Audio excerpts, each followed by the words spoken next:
Seigneur, je reconnais que tu es capable. Alléluia. Merci Seigneur pour ce que tu as. Bonsoir.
Emmanuel.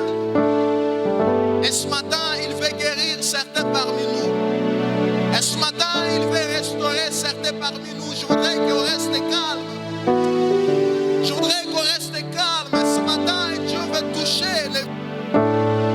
Il y a un vent qui va souffler. Il y a un vent qui va souffler. Et des restaurations. Est-ce que tu peux commencer à parler? Alors que la chorale nous accompagne, est-ce que tu peux être en train d'exprimer ce petit problème devant Dieu grand? Il y a un vent qui souffle. Emmanuel, Il y a un vent qui souffle. Il y Emmanuel, a un vent de guérison qui souffle. Il y a un vent qui souffle qui guérit même les diabètes. Il y a un vent qui souffle qui guérit ce qui est incurable. Parce que nous voulons encore une fois les confronter au Dieu qui est grand. Jésus-Christ. Amen. Nous allons nous mettre. Amen. Amen. Je bénis le Seigneur pour ce moment et cette grâce qu'il nous accorde ce matin. Être la bouche par laquelle Dieu va parler à son Église. Je vais directement nous inviter à prendre nos Bibles. Nous sommes dans des portions des Écritures. La première portion, nous la retrouvons à 2 Rois, chapitre 13, le verset 20 au verset 21. 2 Rois, chapitre 13, le verset 20 au verset 21. La Bible nous dit ceci à 2 Rois, chapitre 13, le verset 20-21. Élisée mourut et on l'enterra. L'année suivante, des troupes de Moabites pénétrèrent dans le pays. Et comme on enterrait un homme, voici, on aperçut une de ces troupes.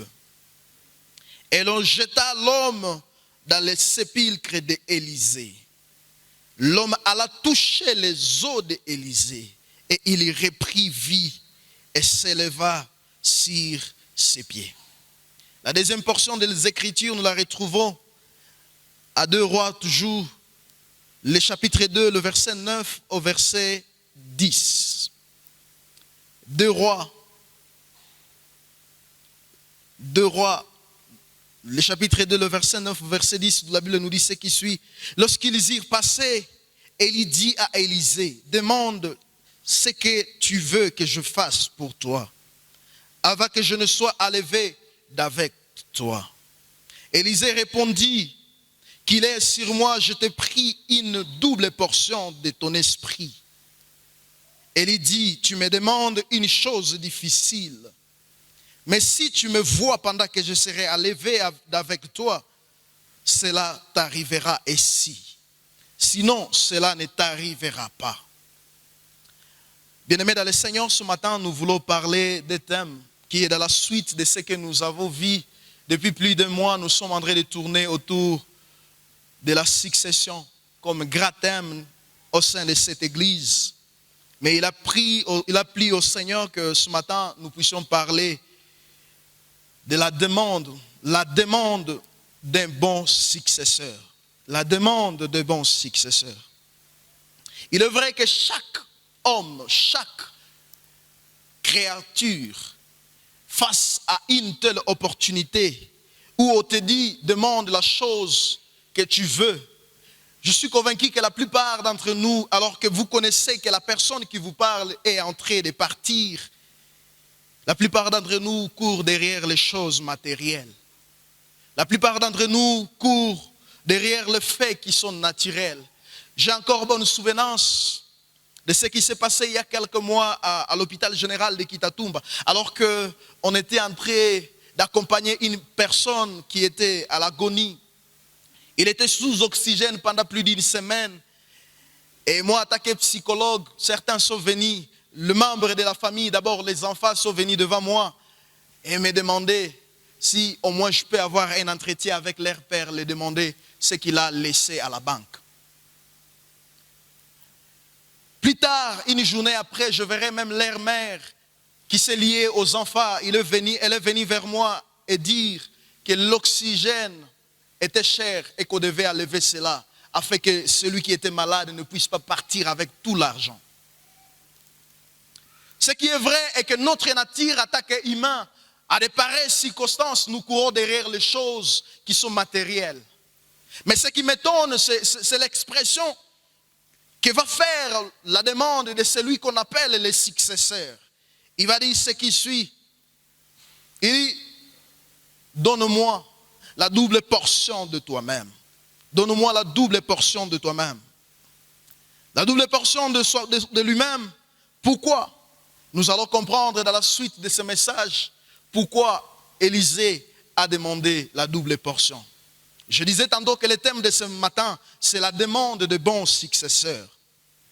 Il est à comprendre que des gens, alors que Élisée marchait avec Élie, devant l'enlèvement qui devait venir, Élisée avait déjà la connaissance de qui il était.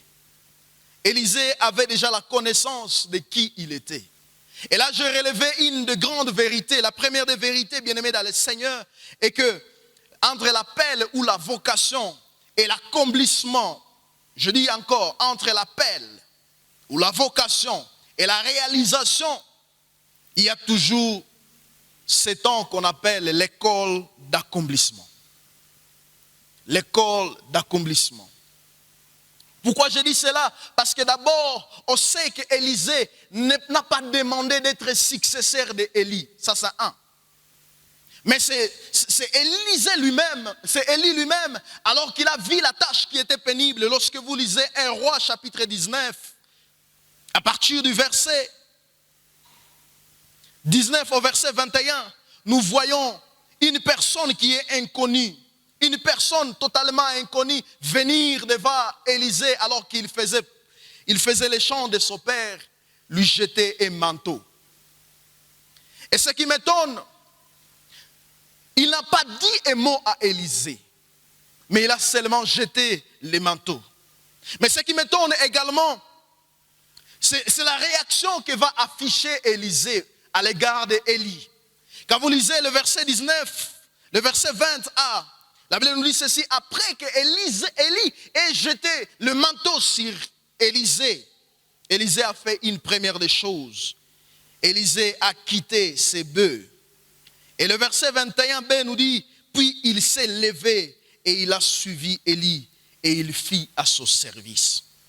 Bien-aimés, je disais tantôt qu'entre l'appel, la vocation, l'appel à être successeur ou la nomination à être successeur, et la réalisation dans la vie courante, être ce successeur tant attendu, il y a ce que j'ai appelé l'école de l'accomplissement. Et cette école n'est nulle autre que l'école du serviteur. Bien-aimés dans le Seigneur, nous voyons beaucoup de personnes, nous voyons beaucoup de gens, ils veulent être les successeurs sans apprendre. Ils veulent devenir des successeurs sans avoir accepté de quitter. Pourquoi quitter? Parce qu'on quitte ses intérêts pour se joindre à la vision d'une autre personne. Vous allez comprendre, on l'a dit pendant le séminaire, que le successeur ne vient pas avec sa vision, mais il vient continuer la vision de son maître. Combien n'avons-nous pas vu des gens, ils se sont appelés successeurs, mais quand vous le voyez, vous voyez qu'ils sont en dehors de leurs prédécesseurs. Combien n'avons-nous pas vu des gens, ils se sont appelés successeurs, mais quand vous le voyez, ils sont en totale contradiction avec leur maître. La deuxième des choses qui est importante à comprendre ce matin, c'est la vérité attachée à l'identité d'Élie.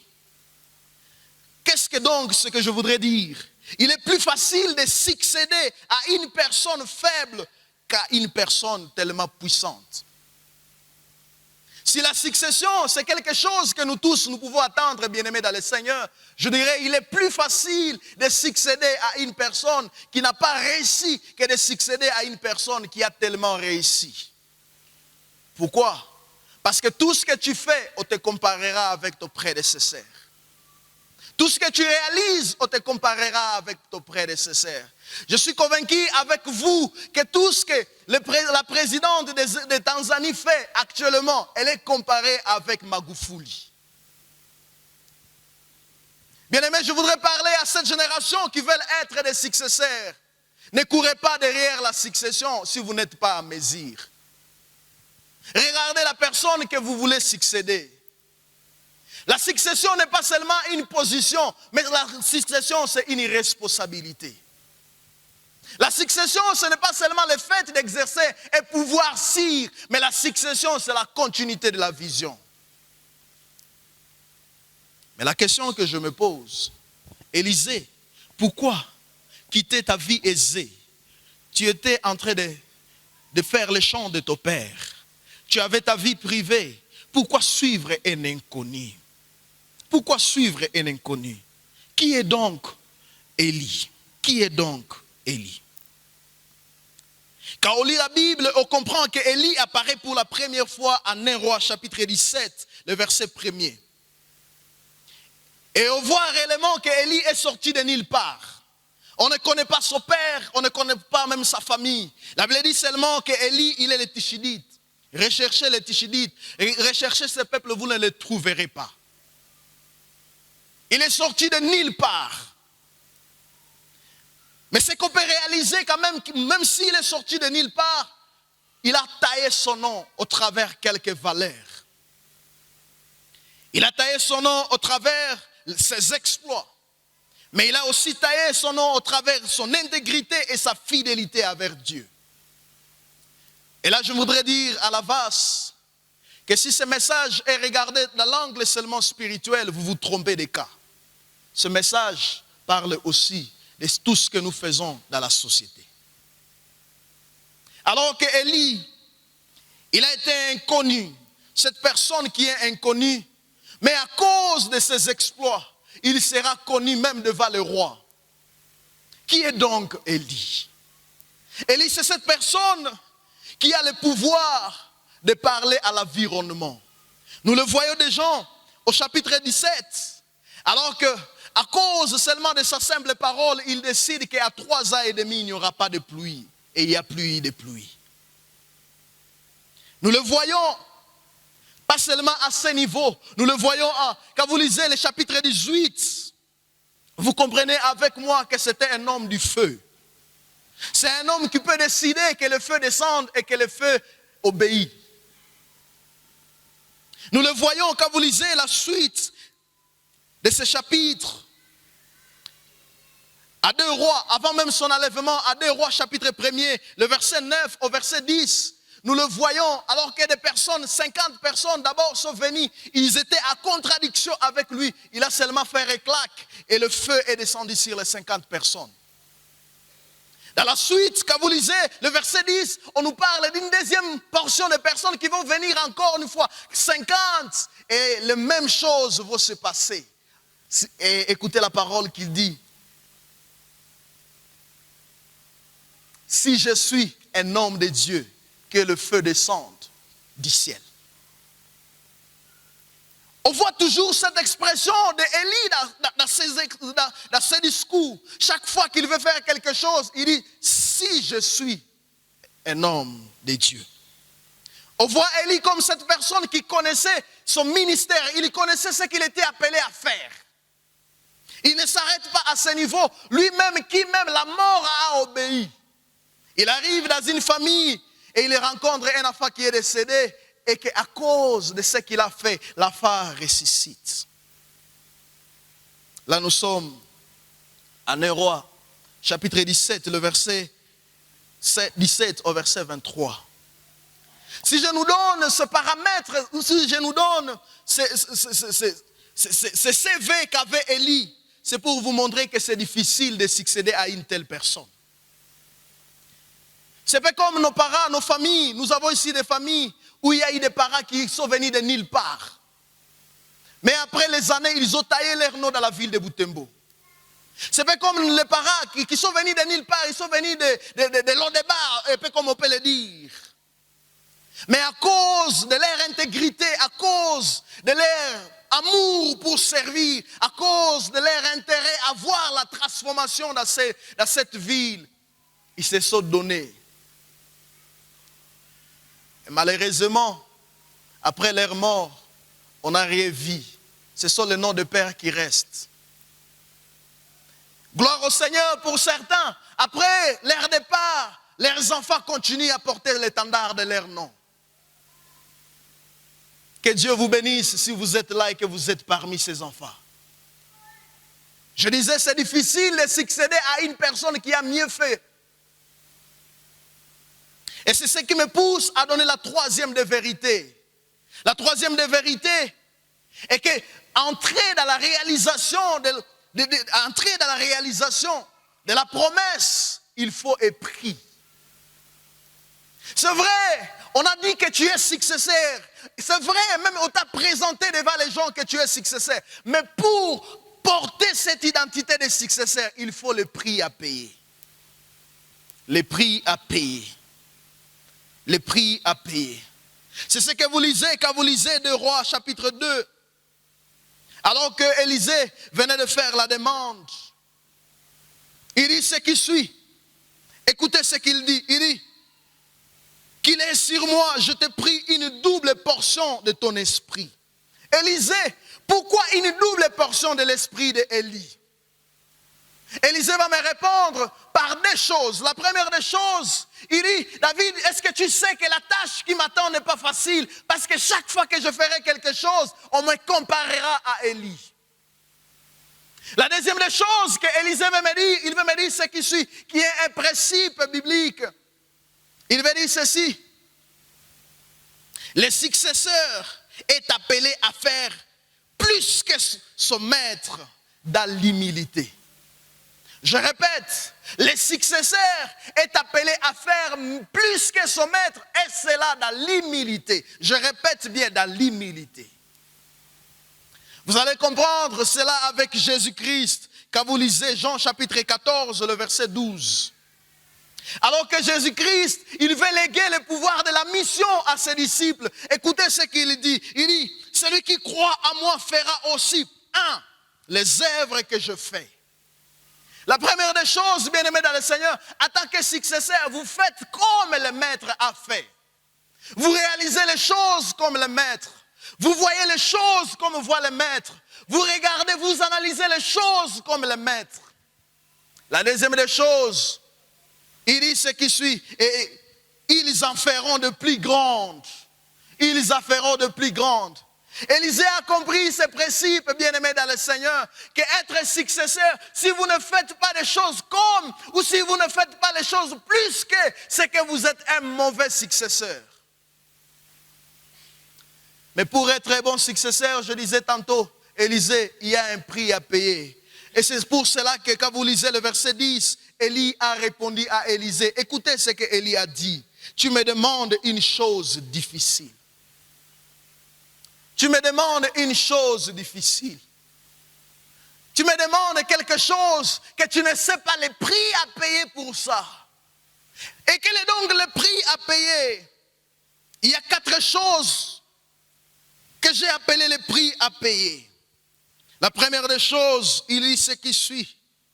Il dit, si tu me vois, le verset 10, il dit ceci. Si tu me vois pendant que je serai enlevé d'avec toi, cela t'arrivera ici. Le prix à payer est disponible. Mais il dit, si tu me vois lorsque je serai enlevé, cela t'arrivera ainsi. Mais écoutez la suite, il dit, sinon, autrement, si tu ne respectes pas ces principes, si tu ne respectes pas, si tu ne payes pas les prix, cela ne t'arrivera pas. La première des choses à payer comme prix, c'est savoir s'attacher au maître jusqu'à son départ. Savoir s'attacher au maître jusqu'à son départ. Parce qu'il a dit ce qui suit, il dit, si tu me vois, lorsque je serai enlevé, personne ne peut voir s'il n'est pas attaché. Personne ne peut contempler s'il n'est pas attaché. Je suis venu dire à quelqu'un, bien-aimé dans le Seigneur, tu ne pourras jamais être un bon successeur si tu n'es pas en mesure de payer le prix de la fidélité de ton maître. Ici, il ne s'agit pas de dire, maître, je suis devenu en mesure de faire des choses. Je décide d'être loin de toi. Et qu'à sa mort, tu viens réclamer la succession. C'est être là. être permanemment là. Qu'est-ce que signifie attaché? Attaché signifie être collé jusqu'à ce que c'est difficile de vous détacher. Et nous voyons cela, que ça a été difficile de les détacher. Lorsque Élie est monté au ciel, même il a fait les pleurs. Écoutez la pleure d'Élisée, le verset 12. Élisée regarda et cria, mon père, char d'Israël, sa cavalerie. Vous voyez la douleur de la séparation. La question que je vais poser aux successeurs qui sont ici, quelle est l'attitude que vous faites quand votre maître vient de partir? Quelle est l'attitude que vous prenez lorsque votre maître vient de partir? Y a-t-il la joie de devenir le successeur? Parce que nous voyons cela dans certaines familles. Quand le père décède, tout le monde pleure, mais il y a un qui ne pleure pas, qui pleure des semblants, en train de dire, oh, c'est mon temps maintenant de régner. Mais ici, Élisée attaque un bon successeur, il s'est attaché. Et quand il y a attachement, il y a toujours la douleur de la séparation. La douleur de la séparation. La douleur de la responsabilité. La douleur de la responsabilité. Quand il dit mon père, ça veut dire, il veut dire, c'est lui qui m'a engendré dans le ministère. Et puis comme toi, tu peux dire, c'est lui qui t'a engendré dans l'entrepreneuriat. C'est lui qui t'a engendré dans tel domaine. Tu ne connaissais pas Kampala, il t'a montré Kampala, c'est ton père dans ce domaine. Comment tu te sens lorsque vous vous séparez? La joie de devenir aussi maître ou la tristesse de perdre un maître? Nous avons dit ce qui suit. Le révérend pasteur a donné un principe. Il a dit ceci: le successeur est toujours un élève. Et c'est ce qui a caractérisé Élisée. Quand il dit mon père, il n'a pas commencé à demander le testament. Il n'a pas commencé à dire nous allons pleurer après avoir tout eu. Mais il a regretté. Je nous ai dit, bien-aimés dans le Seigneur, que entre la promesse et l'accomplissement, il y a un prix à payer. Que j'ai appelé l'attachement premièrement. L'attachement. Il est étonnant, bien-aimés dans le Seigneur, quand nous lisons ces chapitres, et que Élie n'avait pas seulement Élisée comme le seul disciple. Élie n'avait pas seulement Élisée comme le seul disciple, mais son attachement a produit des fruits. Et il faut voir même, il a payé le prix, alors que même son maître voulait se séparer de lui. 3 fois son maître voulait se séparer de lui. 3 fois son maître voulait le mettre en écart. Écoutez, quand vous lisez le verset 2 du même chapitre, Élie dit à Élisée, reste ici, je te prie, car l'Éternel m'envoie jusqu'à Bethel.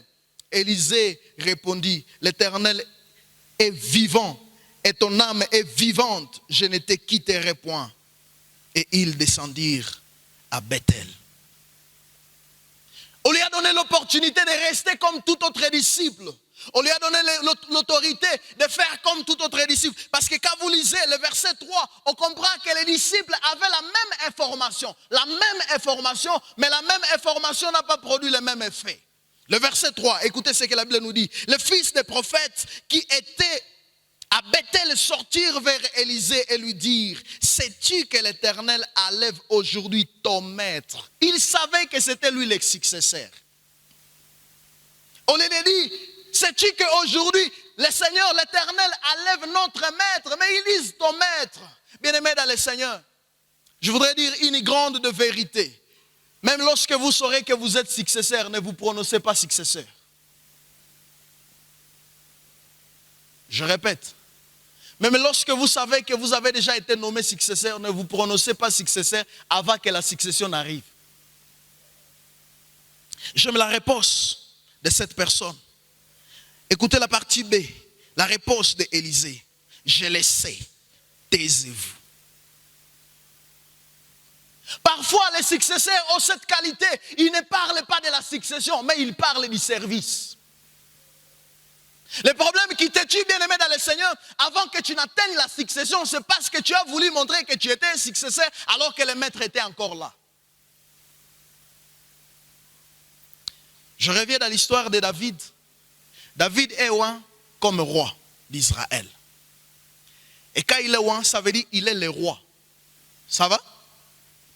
Mais ce qui m'étonne, alors qu'il va combattre Goliath, il ne s'est pas présenté comme le roi d'Israël. Parce qu'il y avait un roi qui était encore là. Je répète, chaque fois que David allait combattre, même lorsqu'on l'a dit qu'il a tué 10 000, il ne s'est jamais présenté comme le roi.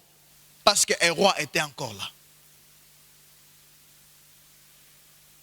S'attacher veut dire garder l'identité des serviteurs quand le maître est là. Qu'est-ce que nous voyons dans nos sociétés actuelles? Alors que le maître est là, c'est vrai, il t'a déjà dit qu'il t'y sera PDG. Mais est-ce que tu es déjà PDG? Je suis convaincu que si David était de notre génération, quand il rencontre Eliab, il lui dit, est-ce que tu sais que moi je suis ton roi? Même quand on lui prépare quelque chose à table, il dit non, faites la table pour le roi. Mais l'identité, la nomination de roi ne lui a pas épargné d'aller garder les brebis de son père. Amen. Amen. Est-ce qu'il y a quelqu'un qui comprend ça? Le problème qui nous tue, c'est que nous voulons être alors que nous ne sommes pas encore. Le problème qui nous tue, quand on nous donne une petite portion d'autorité, nous voulons porter cette identité, cette position de successeur. La deuxième des choses, comme prix à payer, c'est de voir même dans le tourbillon. Voir même dans le tourbillon. Il est vrai que quand vous lisez, Élie parlait à Élisée, il lui dit ce qui suit. Il dit, si tu me vois pendant que je serai à lever. Il n'a pas dit, si tu me vois, et il ne lui a même pas donné les détails attachés à voir. Il lui a seulement dit, si tu me vois lorsque je serai à lever. Et quand vous lisez la Bible, vous allez comprendre que là où ils étaient dans un désert. Amen. Et quand on parle de tourbillon, c'est un vent violent. Alors imaginons un vent violent dans un désert. C'est la composition du vent violent avec le sable. Amen. Mais ce que Dieu aimerait nous dire ici, il veut dire ce qui suit. Élisée, même lorsqu'il y avait les obstacles pour voir, il devait garder les yeux en train de voir ce que les autres ne pouvaient pas voir. Je répète. Le problème n'est pas le sable. Le problème, c'est de voir. Élisée, c'est vrai, tu as décidé d'être successeur d'Élie. Mais le prix à payer, c'est de voir là où les autres ne voient pas. Parce que tout le monde, s'il y avait le sable, tout le monde fermerait les yeux. Tout le monde fermerait les yeux. L'intérêt personnel. Mais voir là où les autres ne voient pas. Le sable peut symboliser quoi? Pendant le moment où il y a l'abandon, toi reste attaché. Parce que tu as vu quelque chose. Pendant le moment où tout ça s'assombre, toi reste attaché à ton maître. Regarde, et la vision fixée sur le maître, peu importe tout ce qui peut arriver. La question que je veux nous poser, quand viennent les tempêtes, nous regardons qui? Le maître? Ou nous cherchons d'abord à nous sauver? Mais nous oublions que si nous voulons succéder, il nous faut voir. Je voudrais parler de voir dans un monde spirituel. Amen. Je voudrais parler de voir dans un monde spirituel. Voir dans un monde spirituel. Quand vous lisez 2 Rois chapitre 6, je vais illustrer cela par quelque chose que peut-être vous n'avez jamais reçu ou vous l'avez déjà lu. Mais je voudrais que ce soit un rhéma pour vous. Alors que Élisée se retrouve à la montagne, il était à la montagne, le roi des Syriens planifie quelque chose. Et chaque fois que le roi des Syriens planifier quelque chose, la Bible dit ceci, Élisée qui était loin du roi des Syriens pouvait comprendre ce que le roi des Syriens passait. Amen. Et un jour, il se décide et il dit, qui parmi vous est contre moi? Il demande ça à ses disciples. Et l'un des disciples dit, il y a un serviteur de Dieu. Il est à la montagne. Tout ce que tu planifies à chambre, il les entend et il les communique à leur roi. Mais réalisez ce qui se passe. Le bon matin, tout le monde endormi. Élisée avec son serviteur. La Bible dit ceci. Le roi des Syriens a envoyé des milliers de personnes pour entourer la montagne. Et quand ils ont entouré la montagne, ce qui m'étonne, c'est une chose. Les serviteurs se rendent compte qu'ils sont déjà entourés. Il n'y a pas là où ils doivent passer. Ça, c'est normal. Et il vient rapporter cela à son maître. Il dit, maître, nous sommes entourés. Les serviteurs, le verset 15, l'aspect de voir. Et la Bible dit ceci. Lorsque l'homme de Dieu Élisée a demandé à ce que son serviteur voie, la Bible dit, le serviteur, il a vu des milliers de chars qui entouraient Élisée. Je voudrais expliquer ça. Le fait que vous portez la mission de Dieu, Dieu n'a pas entouré Élisée avec son serviteur. Dans le monde physique, ils étaient plus proches. Je voudrais que tu viennes ici. Je vais expliquer ça. Viens ici. Dans le monde physique, celui-ci ne voyait pas. Le serviteur ne voyait pas. C'est que son maître voyait. Et l'homme de Dieu, Élisée, dit, Éternel, que cette personne voie. Et la Bible dit, l'homme ici a vu des milliers de chars qui entouraient. Je vais vous poser la question. Entre moi et lui, il y a combien de mètres? Il y a 0 mètre. Mais dans le monde spirituel, entre les disciples et les maîtres, il y a des milliers de kilomètres qui peuvent contenir des chars, des milliers de chars de l'Éternel. Le fait de manger avec l'homme de Dieu ne fait pas de toi son égal. Parce qu'entre toi et ton prédécesseur, il y a des milliers de kilomètres. Et c'est ce que Élisée a dit.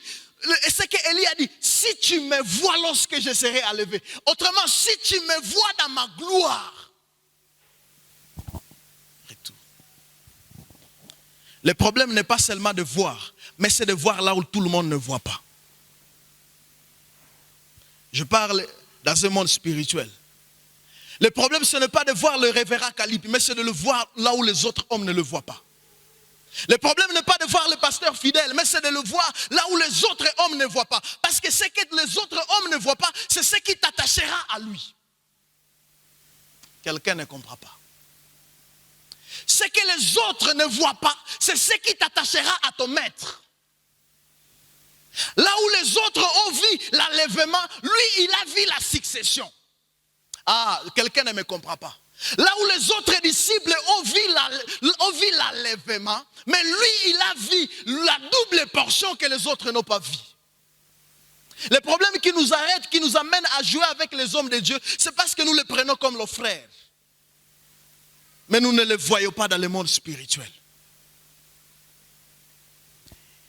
Élie dit, si tu me vois. La question que je vais te poser, est-ce que tu as déjà vu ton prédécesseur? Le voir, c'est de le voir dans sa totalité. Le voir, c'est de voir même ses faiblesses. Le voir, c'est de voir même ses forces. Est-ce que tu as déjà vu les forces de ton prédécesseur? Et la troisième des choses, alors que je suis en train d'aller vers la fin, c'est ce que j'appelle la foi. Le prix à payer, j'ai dit le premier prix à payer, c'est de s'attacher.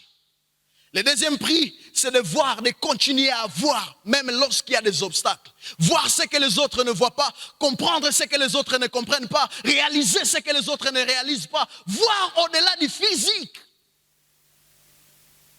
La troisième des choses, j'ai appelé ça la foi. Réalisez quand Élie monte, Élie, avant de monter, n'a pas dit, je te donne la double portion. Il n'a pas dit ça. Mais quand il est monté, il a laissé seulement un manteau. Et qu'est-ce qui se passe? Le verset 12. Le verset 12. Le verset 12 nous dit ceci. Élisée regardait et criait, mon père, char d'Israël et sa cavalerie. Et il ne le vit point. Et après, qu'est-ce qui se passe? Il saisissant alors ses vêtements, les déchira à des manteaux, à des morceaux. Ce n'est pas Élie qui a déchiré son manteau à des morceaux, bien-aimés dans le Seigneur, mais c'est Élisée qui a décidé de déchirer. L'acte de foi. L'acte de foi. La Bible nous dit ceci, la foi est une démonstration des choses qu'on ne voit pas. Ah, quelqu'un ne comprend pas. La foi est une démonstration des choses qu'on ne voit pas. Quelqu'un ne comprend pas. La foi est une démonstration des choses que tout le monde ne voit pas, mais que toi seul tu vois. Ce que tu as vu dans les secrets, ce que tu as vu que tout le monde n'a pas vu, maintenant il faut les réaliser. Il est temps qu'une génération de gens qui ont été avec Dieu dans les secrets matérialisent les choses qu'ils ont vues dans les secrets. Il est temps que l'église se lève, l'église de Polyglossa, qui est une église de succession, se lève avec ce que les autres n'ont pas vu et ils les mettent en exercice. La quatrième des choses, et là je suis en train d'atterrir, c'est de décider de mettre sa foi en action. La Bible dit ceci, la foi est une ferme assurance. Elle ne s'arrête pas là. Elle dit quoi? Et une démonstration des choses qu'on fait quoi? Qu'on fait quoi? Une démonstration. On ne peut jamais parler de démonstration s'il n'y a pas l'action. Alors qu'est-ce qui se passe? Le fait qu'Élisée, il a marché auprès de son maître, au verset 8, il a vu son maître en train de déchirer au travers le manteau. Le Jourdain, il se retrouve devant le même obstacle. Qu'est-ce qui peut l'empêcher à agir? Il a vu son maître et il a déjà le pouvoir. Il a seulement pris le manteau et il a fait. Écoutez la prière qu'il va faire, le verset 14. Et il prit le manteau qu'Élie avait laissé tomber et il a frappé les eaux. Écoutez cette prière. Où est l'Éternel, le Dieu d'Élie? Où est l'Éternel et le Dieu d'Élie? Il n'a pas dit où est l'Éternel de la succession. Non. Il n'a pas dit où est mon Dieu. Non. Il a dit où est l'Éternel d'Élie? Que tu sois successeur, reconnais le Dieu de ton prédécesseur. Où est l'Éternel, le Dieu d'Élie? Et ce que j'aime, la Bible dit ceci. Après cette prière, les eaux se sont séparées. Les eaux ont obéi. Il avait déjà la double portion. Il avait déjà la double portion. Mais ce que j'aime, c'est l'attitude qu'il va prendre. Élisée, après avoir eu la double portion, n'est pas allé devant les autres disciples et leur dire, comme il est parti, je suis votre roi, je suis votre chef. Mais la Bible dit ceci, les disciples, au verset 15, les disciples eux-mêmes, le fils des prophètes qui était à Jéricho vis-à-vis, l'ayant vu, dire l'esprit d'Élie repose sur Élisée. Ce n'est pas Élisée qui est allé vers les autres disciples et dire, comme le maître est parti, je suis votre chef. Non, mais ce sont les disciples eux-mêmes qui ont compris, quand ils ont vu, ils ont dit, il n'est plus comme nous. Et ils ont décidé de l'appeler ici. La preuve en est que quand vous lisez le verset 16, les disciples n'avaient pas compris qu'il était enlevé. Ils ont même supplié à ceux qui partent le chercher. Manque de formation. Ce qui m'étonne, c'est quand je lis l'histoire d'Élisée et l'histoire d'Élie, c'est là où je finis. Élie a fait plusieurs miracles. Pasteur Fidèle a parlé d'un nombre de miracles que Élie avait fait. Moi, j'en ai lu 7 grands miracles. Mais quand vous lisez l'histoire d'Élisée, Élisée a fait 13 miracles de sauts vivants. Il a fait 13 miracles de son vivant. Il a guéri, il a ressuscité, il a fait. Mais ce qui m'étonne, il a fait une chose que son maître n'avait pas fait.